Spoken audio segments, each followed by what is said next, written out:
안녕하세요. 10월 23일 말씀 묵상 시작하도록 하겠습니다. 찬양 그의 생각이라는 찬양입니다. 하나님은 너를 만드신 분, 너를 가장 많이 알고 계시며, 하나님은 너를 만드신 분, 너를 가장 깊이 이해하신단다. 하나님은 너를 지키시는 분, 너를 절대 포기하지 않으면, 하나님은 너를 지키시는 분, 너를 쉬지 않고 지켜보신단다. 그의 생각 셀 수 없고, 그의 자비 무궁하며, 그의 성실 날마다 새롭고, 그의 사랑 끝이 없단다. 하나님은 너를 원하시는 분, 이 세상 그 무엇 그 누구보다. 하나님은 너를 원하시는 분, 너와 같이 있고 싶어 하신단다. 하나님은 너를 인도하는 분, 광야에서도 폭풍 중에도. 하나님은 너를 인도하는 분, 푸른 초장으로 인도하신단다. 그의 생각 셀 수 없고, 그의 자비 무궁하며, 그의 성실 날마다 새롭고, 그의 사랑 끝이 없단다. 그의 생각 셀 수 없고, 그의 생각 셀 수 없고, 그의 자비 무궁하며, 그의 성실 날마다 새롭고, 그의 사랑 끝이 없단다. 그의 사랑 끝이 없단다.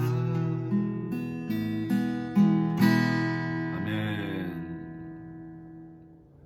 방금 부른 찬양 가사와 같이 하나님의 생각, 하나님의 섭리, 하나님의 계획, 우리들은 다 모르지만, 그러나 분명한 하나님의 백성을 향한 하나님의 생각은 분명히 있다는 것입니다. 여러분, 오늘도 소망을 가지고 하루를 사시기 바랍니다. 오늘 말씀 묵상 에레미야서 50장 33절부터 34절, 33절, 34절 두 절만 읽도록 하겠습니다. 에레미야 50장 33절, 34절입니다. 찾으셨으면 같이 함께, 여러분 가정에서 크게 같이 함께 합독했으면 좋겠습니다. 시작. 만군의 여호와께서 이와 같이 말씀하시느니라. 이스라엘 자손과 유대 자손이 함께 학대를 받는도다. 그들을 사로잡는 자는 다 그들을 붙들어 놓아주지 아니하리라. 그들의 구원자는 강하니 그 이름은 만군의 여호와라. 반드시 그들 때문에 싸우시리니 그 땅에 평안함을 주고 바벨론 주민은 불안하게 하리라. 역사의 주관자는 하나님이십니다. 그래서 우리가 역사라는 영어를 His Story라고 얘기하죠. His Story를 붙인 말이 바로 히스토리라는 말입니다. 히즈 스토리, 하나님께서 주관하시는 스토리입니다. 여러분, 역사의 창세부터 시작해서 모든 역사는 하나님이 주관하십니다. 이 당시에 이스라엘, 이 당시도 마찬가지입니다. 이스라엘 백성들이 바벨론에 의해서 포로로 끌려갑니다. 이 모든 상황, 하나님이 주관하시는 상황입니다. 우리는 이 역사를 바라보면서 왜 이스라엘이 하나님의 백성이라고 일컬음을 받는 이스라엘이 이와 같은 고통을 당해야 되는가? 이스라엘 백성들도 아마 이해를 못했을 겁니다. 그러나 분명한 이유는 있습니다. 수많은 선지자들을 통하여 하나님께서는 이스라엘 백성들의 죄악을 지적하십니다. 그들의 가장 큰 죄악이 바로 우상 숭배였습니다. 하나님의 백성들이 하나님을 섬기지 않고 다른 우상을 섬기고 있는 것, 하나님께서는 가장 가슴 아파했습니다. 아프지만 그러나 주의 열강들을 들어서 그들을 치게 하십니다. 이 모든 것은 하나님의 주권적인 섭리입니다. 그러나 이스라엘 백성들은 멸망당하는 것으로 끝나지 않습니다. 여전히 하나님 백성을 향한 하나님의 마음은 그들에게 있었습니다. 그들이 포로로 끌려가지만 언젠가는 하나님께서 정한 시기에 하나님의 정한 방법으로 이스라엘 백성들을 회복해 주신다는 메시지가 계속 이 이스라엘 백성들의 징계의 메시지와 함께 회복의 메시지가 이 에레미야서에 담겨져 있습니다. 오늘 말씀도 보십시오. 만군의 여호와께서 이와 같이 말씀하시느니라. 이스라엘 자손과 유대 자손과 함께 학대를 받는도다. 자, 이스라엘 백성들 북이스라엘을 얘기하고요. 여기는 유다 자손은 남쪽 유다를 얘기합니다. 이미 북이스라엘은 아수르에 의해서 멸망을 당하였고요. 그리고 바벨론에 의해서 이제 남쪽 유다도 멸망을 당하는 이 시기 속에 하나님은 예레미야를 통하여 이렇게 말씀하십니다. 계속 읽습니다. 그들을 사로잡는다는 다 그들을 붙들고 놓아주지 아니하리라. 아수르나 바벨론이나 그들을 붙잡고 그들을 놓아주지 않는다는 것입니다. 그런데 이 모든 것의 주관자는 바로 하나님이심을 말씀하고 있습니다. 그 다음 34절 보십시오. 그들의 구원자는 강하니, 그들이 누굽니까? 바로 이스라엘의 구원자를 얘기합니다. 그 당시에 이스라엘을 공격했던 그 주위의 많은 열강들, 애국부터 시작해서 또 에돔이라든지 또 심지어 이 바벨론까지 46장부터 51장까지는 그 이스라엘 주위에 있는 열강들에 대한 심판에 대해서 하나님께서 말씀하십니다. 특별히 이 50장에는요 바벨론의 심판에 대해서 말씀하십니다. 오늘 35절 이후의 말씀은요 하나님이 구체적으로 바벨론을 어떻게 심판하시는가, 이스라엘을 공격한 하나님께서 이스라엘의 징계의 도구로 바벨론을 들어서 사용하셨지만 그러나 바벨론도 여전히 죄악 가운데 있는 나라, 하나님을 대적하고 하나님을 인정하지 않는 나라, 그 나라도 심판하신다는 하나님의 강력한 의지의 메시지가 바로 오늘 말씀에 나와 있습니다. 그분이 누구신가? 오늘 말씀에 보니까 34절 다시 보십시오. 그들의 구원자는 강하니라고 표현되어 있습니다. 이 구원자라는 이 단어가요 히브리 원어에는요 고엘이라는 단어가 사용되었습니다. 여러분 고엘이라는 말을 아십니까? 여러분 기억하십니까? 제가 룻기서를 강의할 때 이 말씀을 함께 고엘이라는 단어를 여러분들에게 설명해 드린 적이 있습니다. 룻에 대한 스토리 여러분 아실 거예요. 모압에 살던 룻이 나오미 시어머니를 만나서 이제 이스라엘 고향 땅으로 돌아왔습니다. 나오미의 고향 땅이죠. 그곳에서 룻은 아무것도 할 것이 없었습니다. 먹을 수 있는 음식도 없었고요. 또 어떤 것을 곡식을 거둘 수 있는 그런 땅도 없었습니다. 그때 한 사람을 만나죠. 보아스입니다. 이 보아스는요 나오미의 가정의 친척이었습니다. 이 보아스가 룻의 모든 것들을 다 제공해 줍니다. 그 당시 이스라엘의 풍습에 의하면요 친척들이나 가족들이 아무 능력이 없을 때 그 가족을 대신해서 빚을 갚아주고 그 가족에 대해서 필요한 것들을 제공해 주는 사람을 향하여 고엘이라고 합니다. 정말 힘들고 어려운 가족이 고엘의 행위를 하는 그 사람을 통하여서 살 수 있다는 것입니다. 룻도 마찬가지였습니다. 나오미와 룻도 그 친척이었던 보아스를 통하여 생명을 유지할 수 있었습니다. 그들에게 땅을 제공해주고 음식을 제공해주고 먹을 것을 제공해주는 이 보아스는 바로 그들의 고엘이었습니다. 우리의 삶 가운데서도 고엘이 필요합니다. 여러분 인생에 의지의 대상이 누굴까요? 정말 힘들고 외롭고 어려울 때, 눈물이 마르지 않는 그런 슬픔에 잠겨 있을 때 가까이 사랑하는 사람이 우리를 위로해주고 가족들이 위로해주면 참 힘이 되겠죠. 그러나 인생 가운데 가장 가까운 사람이 죽음을 당했을 때 그 죽음에 대한 위로는 누가 줄 수 있을까요? 사람의 말. 저도 목회자로서 우리 성도님들이 가장 참 큰 슬픔 가운데 빠져 있을 때, 사랑하는 남편이, 아내가, 가족들이 떠날 때 참 어떤 말로 위로해 줄까 고민할 때가 많습니다. 목회자로서 위로할 수 있는 것은요, 하나님 말씀밖에 없더라고요. 사람의 말은 순간적으로 위로가 될 수 있겠지만 무엇으로 위로해 줄 수 있겠습니까? 위로는요, 위로부터 옵니다. 진정한 위로는 위로부터 오는 거예요. 그래서 우리의 진정한 구원자 고엘이신 바로 여호와로부터 진정한 위로가 오는 줄로 믿습니다. 그래서 오늘 이 말씀이 얼마나 우리에게 큰 위로가 되는지 몰라요. 우리의 구원자는, 이 34절 말씀 다시 보십시오.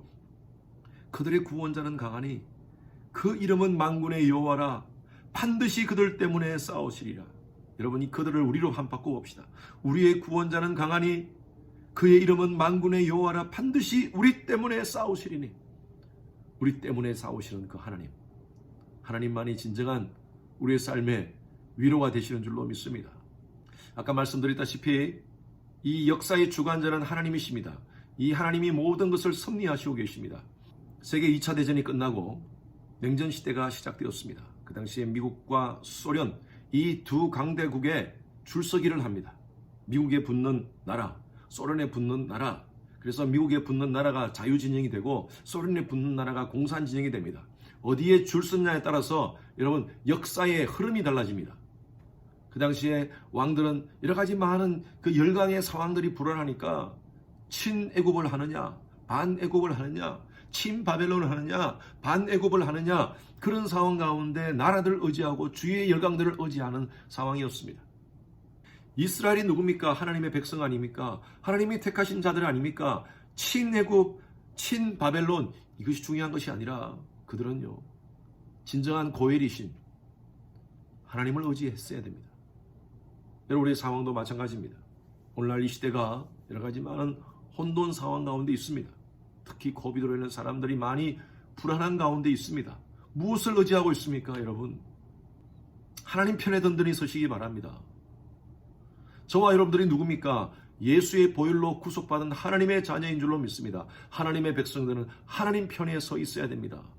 남북전쟁 시기에 북군이 남군에 의해서 이제 점점 힘이 약해지는 그런 상황 속에서 한 장군이 링컨에게 얘기합니다.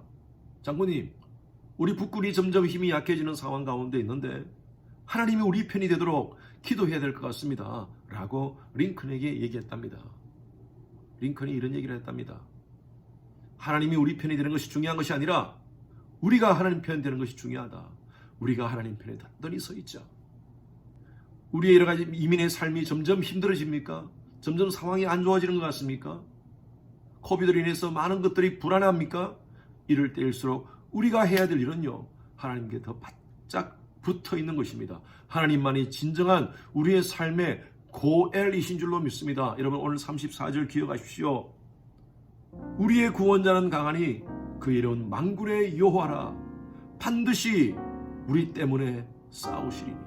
하나님께서 여러분들을 위해서, 우리를 위해서 싸우실 줄로 믿습니다.